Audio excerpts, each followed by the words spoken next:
Did Biggie Smalls steal his whole style, name, and flow from an unknown rapper in Mississippi named the Notorious B1?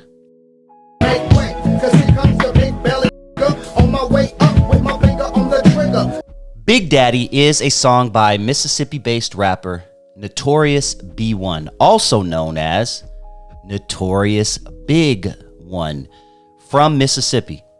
The song was released on November 23rd, 1993.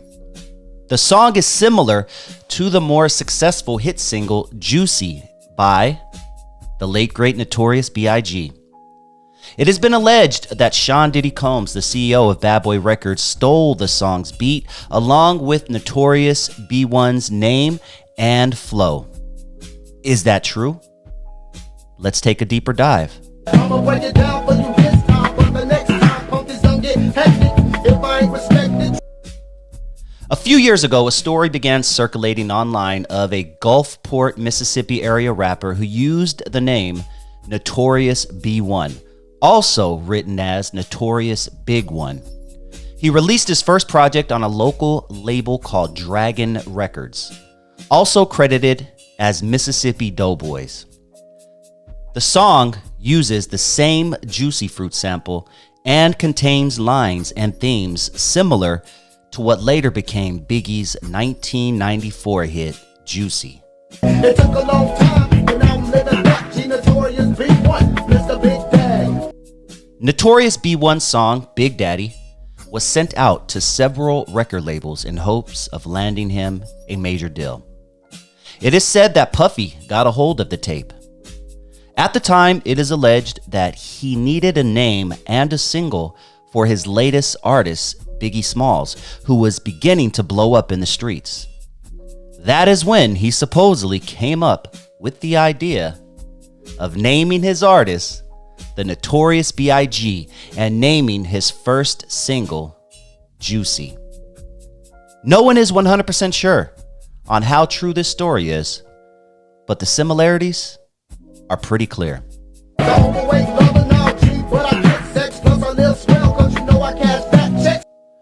In many retellings, the accusation is specifically leveled at P. Diddy since he was the businessman and producer who had the industry access to repurpose songs and sign artists.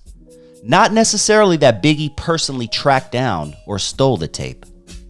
But did Biggie know about this artist, Notorious Big One from Mississippi? No one truly knows. I don't think anyone has ever approached Diddy and asked him about this, but my guess is he would deny it to the fullest. I'd love for someone to ask him about it today, but Diddy has bigger problems to focus on right now. You know, the whole baby oil thing. I'm from the old myth, but now I'm on the map. Notorious B1, Mr. Big Daddy. So, did one of the greatest rappers of all time steal his style from a lesser-known Mississippi rapper? Is this fact or just hip-hop urban legend? Truth is, we'll probably never know. I do find it ironic that on the song Juicy, Biggie Smalls raps the line, "From the Mississippi down to the East Coast." Huh? Was that pure irony, or did Biggie know something that we did not know at the time? The Notorious B.I.G. and the Notorious Big One situation is still unproven.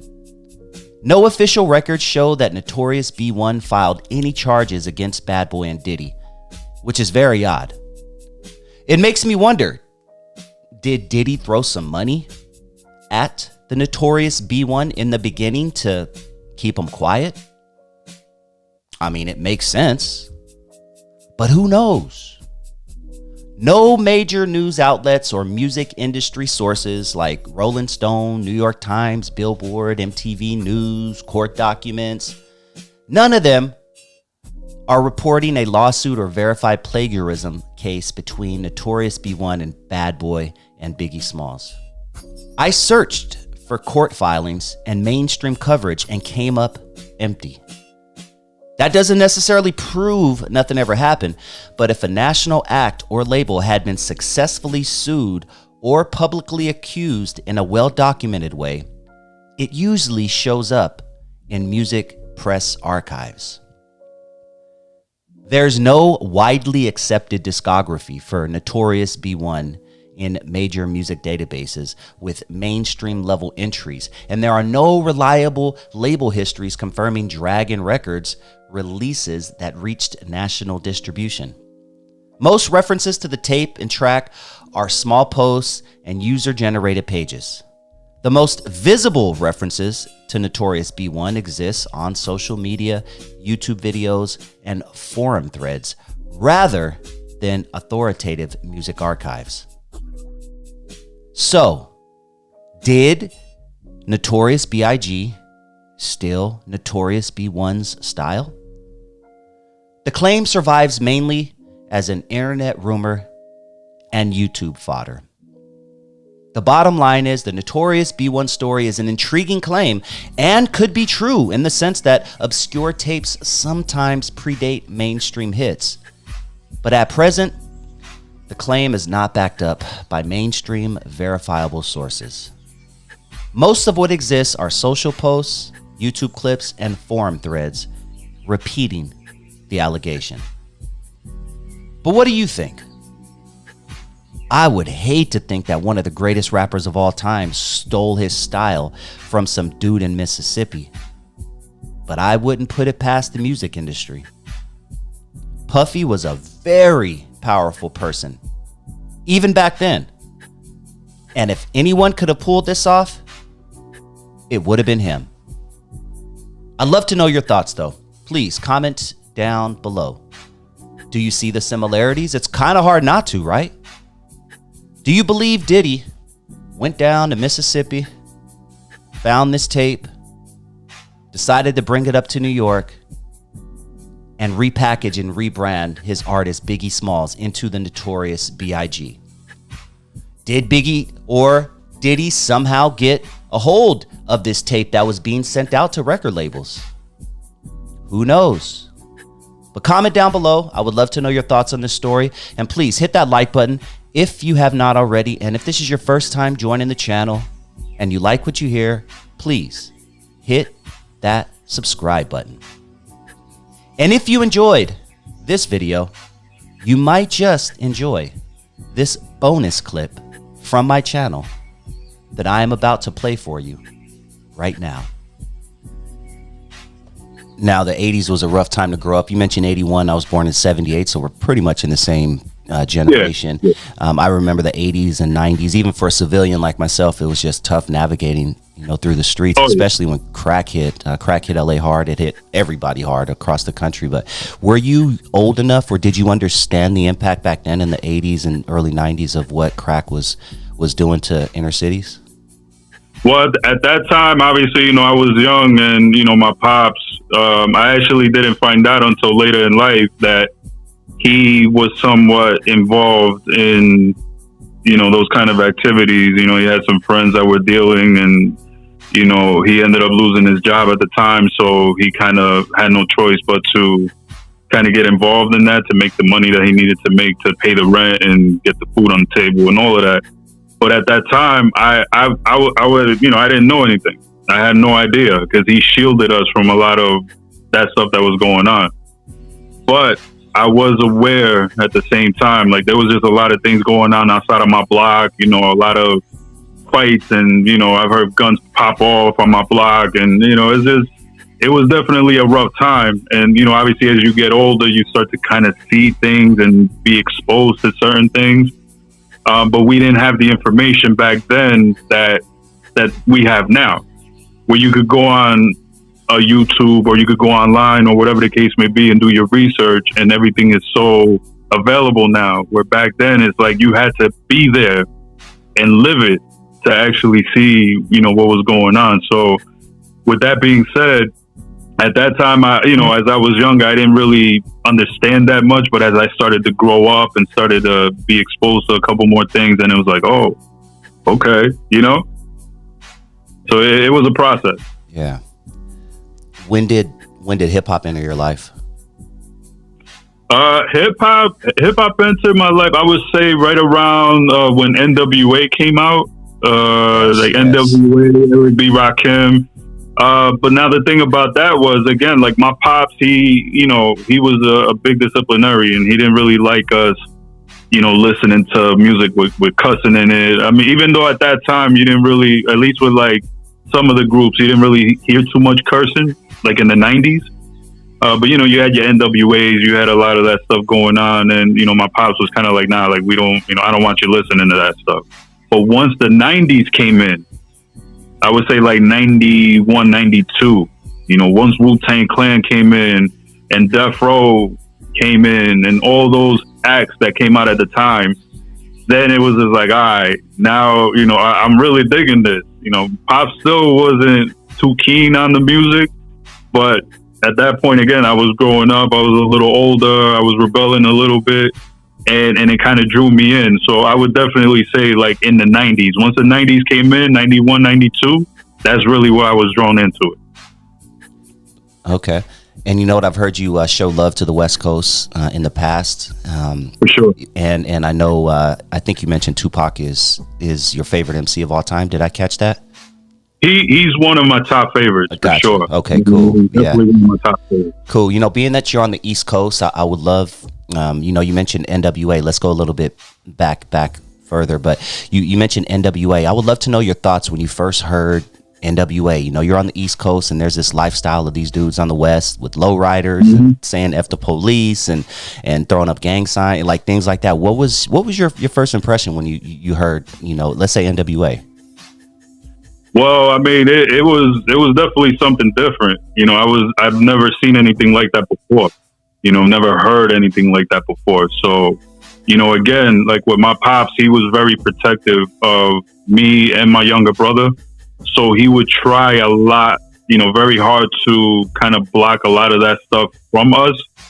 But if it's out there in the streets, you hear it on the radio, you see music videos on TV, you can't help it.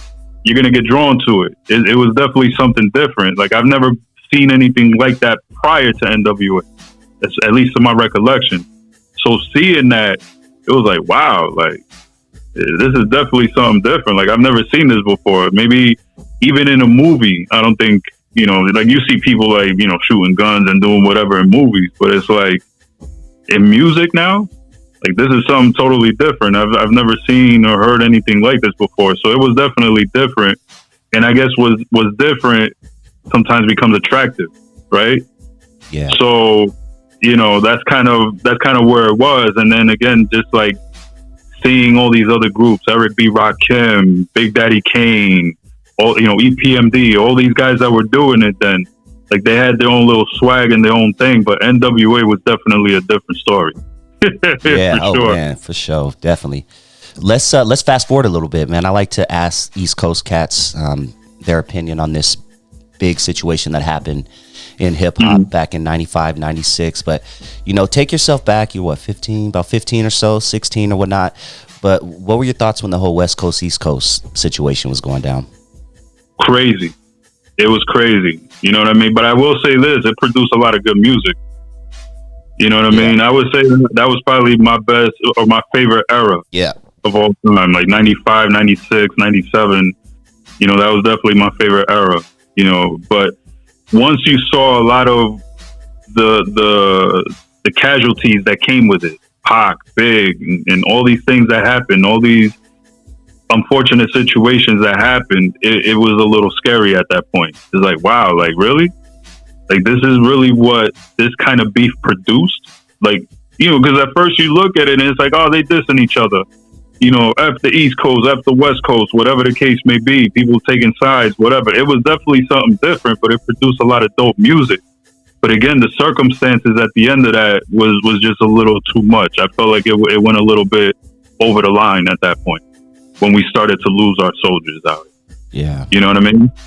So yeah, I mean, it was definitely rough. But as far as my taste in the music or me choosing sides, even though I am from the East Coast, was born and raised in the East Coast, I was never sold on the whole idea of East Coast, West Coast. Like, okay, I live in the East Coast, so I got to represent the East Coast. Fuck the West Coast. Like, nah, I was never into that. I enjoyed the music on both sides, for sure. That's what's up. Same here. I mean, if you heard my top 5, I mean, 4 out of the 5 are East Coast MCs. I mean, Nas, Jay-Z, Ghostface. I mean, and then we got E40, you know, and then shit, probably Pac or something like that. But I've always had a love for the East Coast also. So when that shit was going down, it as a hip hop fan, it really fucked with me. I was like, damn, this really sucks, bro. And then like you said, when we lost Pac, I'm like, okay, this is ridiculous. Like, I fell out of love with hip hop for like a year or so, man. Yeah, and it was rough. And again, you know, going back to what I was talking about before, like after my parents split, it was literally right in the midst of what happened to Pac. Because we moved up to Providence, I would say August of '96. And we were getting adjusted to the life up there. Oh, he died and a month later. Say it again? Yeah, he passed a month later. He passed a month later, yeah. So when I found out that Pac actually died, it was somber, like all over the place. It was like, wow, like, real?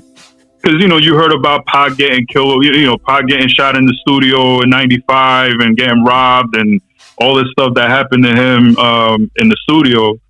And he made it out of that.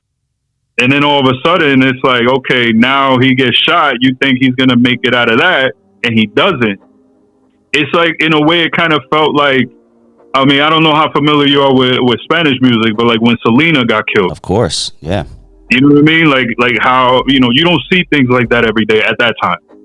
So when you see somebody of that magnitude get taken away in such a tragic way, it consumes you. And that's pretty much, you know, how I looked at it at that time. When Pac was taken away from us, I was like, wow, like that's a big one. Then you hear about Big getting popped. Yeah, not even 6 months later. Not even 6 months later, and it's like, all right, now this is getting out of line now. You know what I mean? It's like it was definitely rough.